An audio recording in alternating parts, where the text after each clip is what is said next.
विद्यार्थियों, अक्सर आपने एक शब्द सुना है, राज्य। राज्य क्या है? राज्य क्या है? What is state? क्या है स्टेट? क्या है? सी, तो स्टेट ध्यान रखना है, यह राजनीतिक संकल्पना है, पॉलिटिकल कॉन्सेप्ट है। क्या है? एक राजनीतिक संकल्पना है, पॉलिटिकल कॉन्सेप्ट है। कोई भी देश यदि राज्य है तो उसमें चार तत्व मौजूद होंगे, या राज्य बनने के लिए चार तत्व होना आवश्यक है। पहला, भौगोलिक क्षेत्र। क्या है? पहला क्या होना चाहिए? भौगोलिक क्षेत्र या फिर सीमा होनी चाहिए। समझ में आया?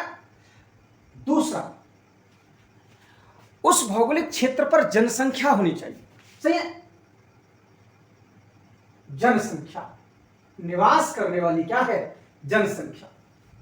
और इस भौगोलिक क्षेत्र पर इस जनता के लिए शासन करने के लिए सरकार होनी चाहिए। क्या होनी चाहिए? सरकार, गवर्नमेंट। क्या है? गवर्नमेंट। समझ में आ गया? क्या है? सरकार। और तीसरा, यह जो सरकार है, यह शासन करने की, इसको पूर्ण स्वतंत्रता होनी चाहिए। शासन करने की शक्ति। क्या है? शासन करने की शक्ति।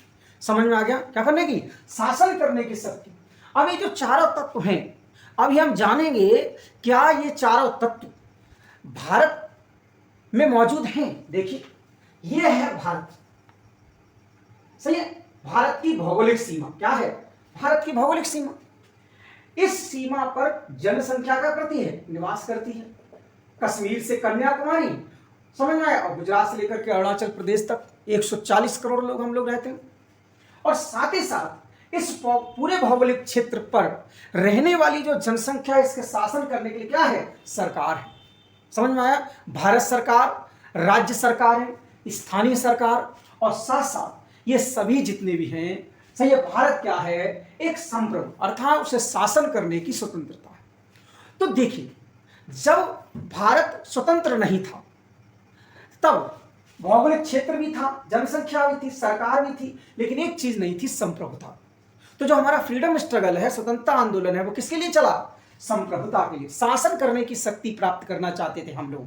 समझ में आ गया? तो हमारे स्वतंत्रता संघर्ष करने वाले जो लोग थे, महान लोग थे, उन्होंने किसके लिए काम किया? संप्रभुता के लिए, सॉवरेनिटी के लिए। सही है?